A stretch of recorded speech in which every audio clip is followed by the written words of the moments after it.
சரியான தூக்கம் இல்லாதவங்க இந்த பிரச்சனை துரத்தும். உஷாராய்க்கோங்க, பின்னாடி வருத்தப்படாதீங்க.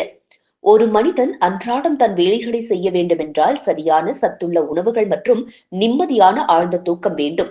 இதில் எது ஒன்று சரியாக கிடைக்கவில்லை என்றாலும் நம் உடலில் பலவித தவறான ரசாயன மாற்றங்கள் ஏற்படக்கூடும்.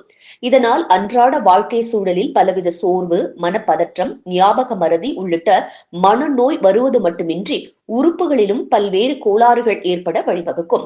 ஒரு சிலருக்கு குடும்பம் சார்ந்து, தொழில் சார்ந்து, வேலை சார்ந்து, கடன் சார்ந்து, பிள்ளைகளின் படிப்பு, பெற்றோர்களின் அக்கறை என அனைத்தும் இருக்கும்.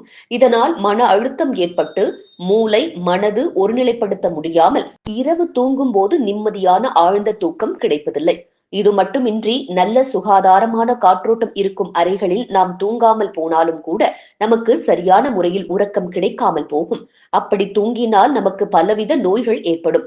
எனவே காற்றோட்டம் கொண்ட அறைகளில் நாம் தூங்க பழகிக் கொள்ள வேண்டும். காற்றோட்டம் கொண்ட அறையில் தூங்கும் போது நமது உடலுக்கு தேவையான ஆக்சிஜன் கிடைக்கிறது. இதனால் நுரையீரல், சிறுநீரகம் நல்ல ஆரோக்கியமாக இயங்க உதவுகிறது. காலையில் எழும்பொழுது மனது சுறுசுறுப்பாக இயங்க உதவுகிறது. இதே போன்று ஏசி அறையில் முடிந்தளவு தூங்குவதை தவிர்ப்பது நல்லது.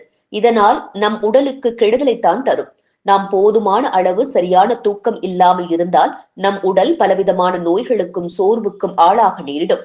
இது நம் அன்றாட வேலைகளை பாதிக்கக்கூடும். பின்னாளில் நாம் மற்றவர்களிடம் எரிச்சலுடன் பேசுவதை தொடங்குவோம்.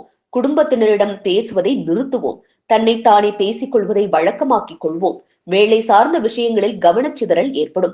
ஒரு கட்டத்தில் இதய நோய், பக்கவாதம் மற்றும் சர்க்கரை நோய் போன்ற நோய்கள் வேண்டாம் என்று கூறினாலும் வருவதற்கு சாத்தியம் ஏற்படும்.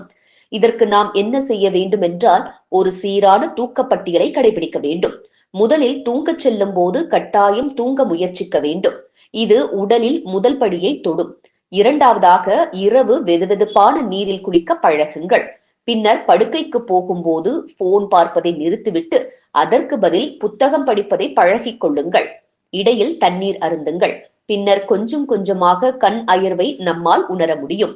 நல்ல ஆரோக்கியமான புத்தகங்கள் படிப்பதன் மூலம் அறிவு சார்ந்த விஷயங்கள் மனதையும் மூளையையும் சென்றடையும். இது மன நிம்மதியை ஏற்படுத்தும்.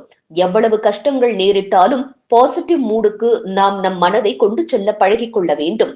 ஆனால் கட்டாயப்படுத்தி தூங்க வைப்பதை தவிர்த்துக் கொள்ளுங்கள்.